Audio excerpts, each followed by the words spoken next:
All right. So we're going to talk about Title IX and the baloney. I'm at a conference, so I have to keep myself holy and righteous. Well, I should be doing that anyway, but still. Um, yes, so Title IX it wasn't even passed, it was signed in. Department of Yeah, Education yesterday amended Title IX, and it's been kind of in the works for a while, from yeah. what we understand. Done a little bit of preliminary research on it. I'm sure that people from like Alliance and Defending Freedom are going to be commenting soon. But we just wanted to do like a quick thing this morning while we were at a conference.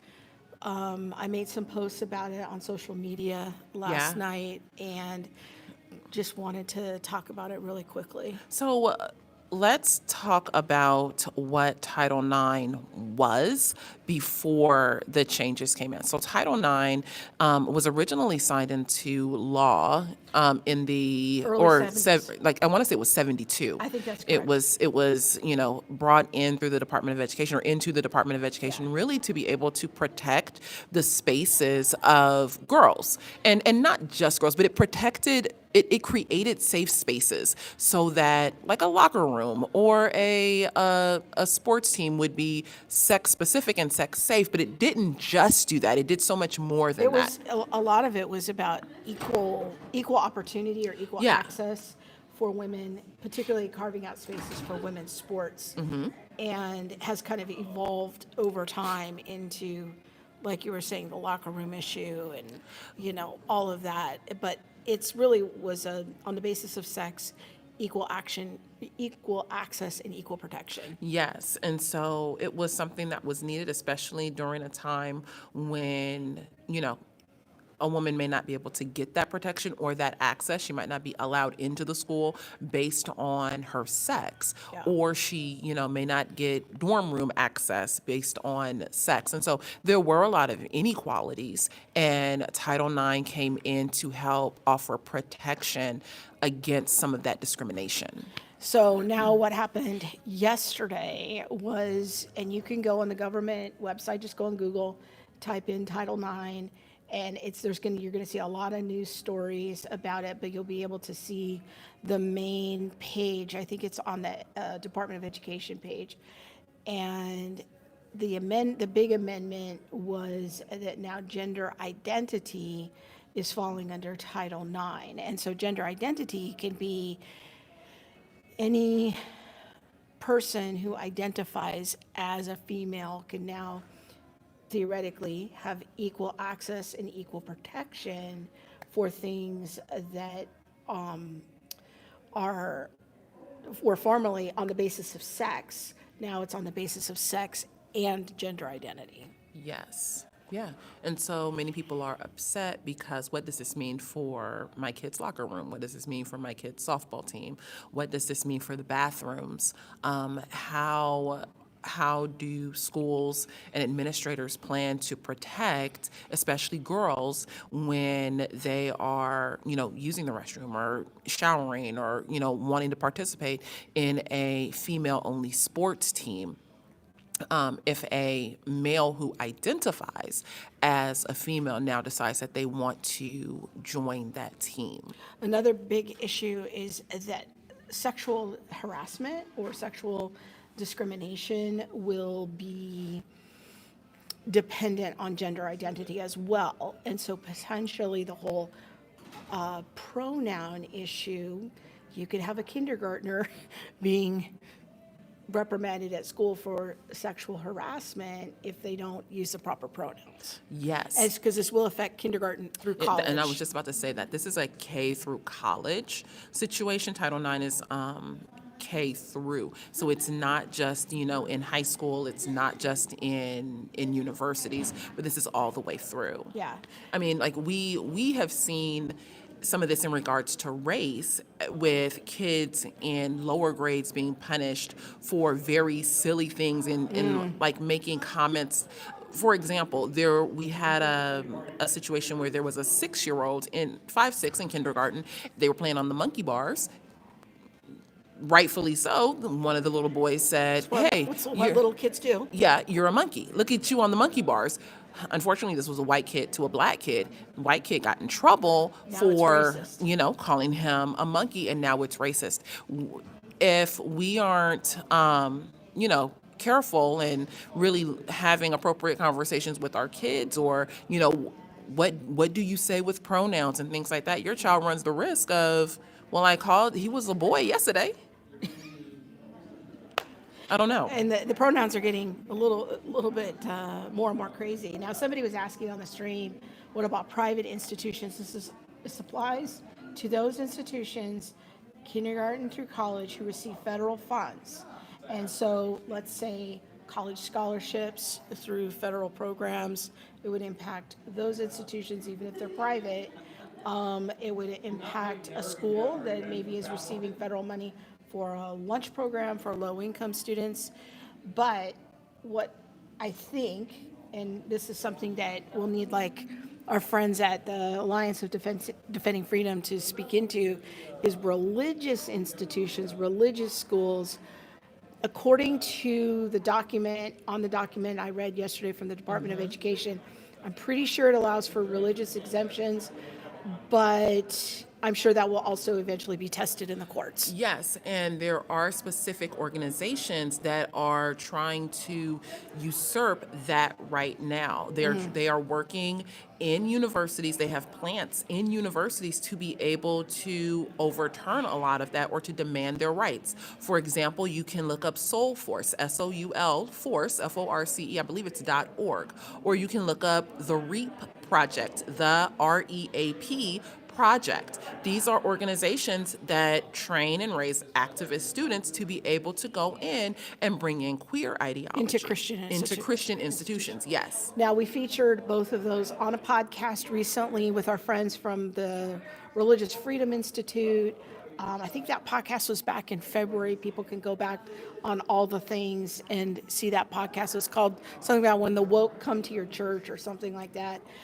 But, we're going to be tracking this and keep you informed. But we also did a podcast recently about what cost are you willing to pay for your job, and counting that cost. And we really want Christians to be proactive. We want pastors to be thinking ahead of how they're going to support people in their congregation who work in public education. And yes, it won't come in, and to say the change has not been implemented yet, it won't come in until I think August 1st. Yeah, that's a good point, is that don't worry that it's going to be implemented on Monday at your kid's school. It's not. It's August 1st, so be thinking ahead for the fall. But that's where we want Christians to be thinking ahead of, what cost am I willing to pay? If you're working in public education, what are you going to do? And I think that it's important to be proactive, pastors, educators, and a lot of people are making comments of oh, I'm so glad I've already left public education. I'm so glad I'm not part of this. I'm so glad I pulled my kids out. Yeah, my challenge to you is, what would you say to those Christians who are still in public education? Mm-hmm. Because this is a federal law now that was not put into place by elected officials. It was put in by appointees in the Department of Education. And so what will we be doing to say a word of encouragement to those Christians who are still working in public education? If all this law, in my opinion, does seem designed to force whatever Christians remain in public education to leave. Oh, yeah, definitely. But if they all leave, where does that leave the children who are vulnerable? Yes, and that's my question. I would even take that a step further and say that it's not just to get those Christian teachers or Christian leaders outside of the school. What they want to do is remove Christianity and the Christian voice from the public square. Discourse, or from the public square overall. And I think this is just another step in that. What I think we missed or didn't pay enough attention to, and I was talking to you about this earlier today, is when a couple years ago that gay choir came out with this whole "we're coming for your kids." Hi, they're here. And then they wanted to play it off as it's just a spoof. Don't take it so seriously. No, but they're coming for your kids. Out. Yes. Another thing that I was thinking about is that and this might be a little political, but the cowardly leaders will always sacrifice your children first. And this is what we're seeing in our nation is we have cowardly leadership and our children are the ones who are being sacrificed. If all the Christians flee public education, and we have said repeatedly, like, this is a two-front war. For your kids in leaving the public school, like, we get it. Like, we want churches to mobilize more and more educational options, especially for those who are low income and single parent families. Churches need to be thinking more creatively about how children can exit the public school system. But it is not our position that all Christians should exit the public school system as adults. If you're working there, you can still be salt and light. So I want to challenge Christians to try to stick it out, but have a game plan in place of what you will do if you're a leader, if you're a principal. How are you going to fight back? Maybe you need to start tuning into the Alliance of Defending Freedom or the Pacific Justice Institute or these kinds of entities that offer legal help. Like, what can you do as a principal? What can you do as a teacher? Contacting our friends at Christian Educators, our friend David Schmoose. I'm going to be reaching out to him next week to see what they're doing on that front, and whatever I find out, we'll bring to you. So. Yeah.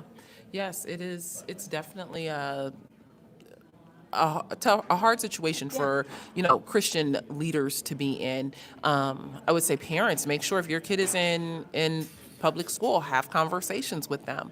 What does it look like if they are now told, well, you need to be speaking or using my pronouns, whatever their pronouns are. Yeah, Future is saying, some Christians may feel like working in public schools is their mission field, and that's so important. Yeah. Like, we do not have the position of telling Christians all Christians should exit public schools. Our position is that might not be for our kids' mission field, but for the adults, for those who are called into that space, be careful before opting out, because that salt and light could be important. Definitely. Yeah. Definitely.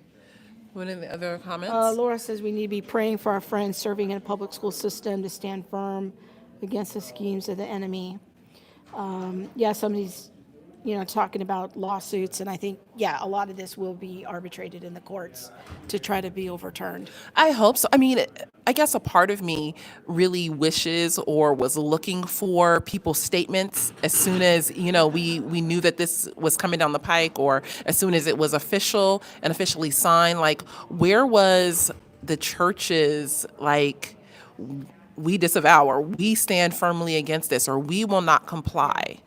This is kind of where my heart was, is, where are the statement, these mega churches who have, all these kids who are in many of the public schools in their area? Where is your public stand and statement that says we will not comply? We do not support this. Or that we will invest resources Yes. in offering options for the kids in our congregation and in our Yes. sphere. I just don't see a lot of organized conversation in our church leadership of how are we going to help our congregants. Because this is our time. Like, I feel like when the culture gets crazy, this is our time to shine.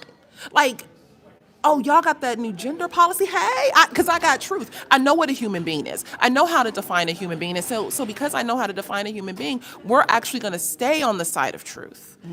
But yeah, I don't know. I have some concerns. Yeah.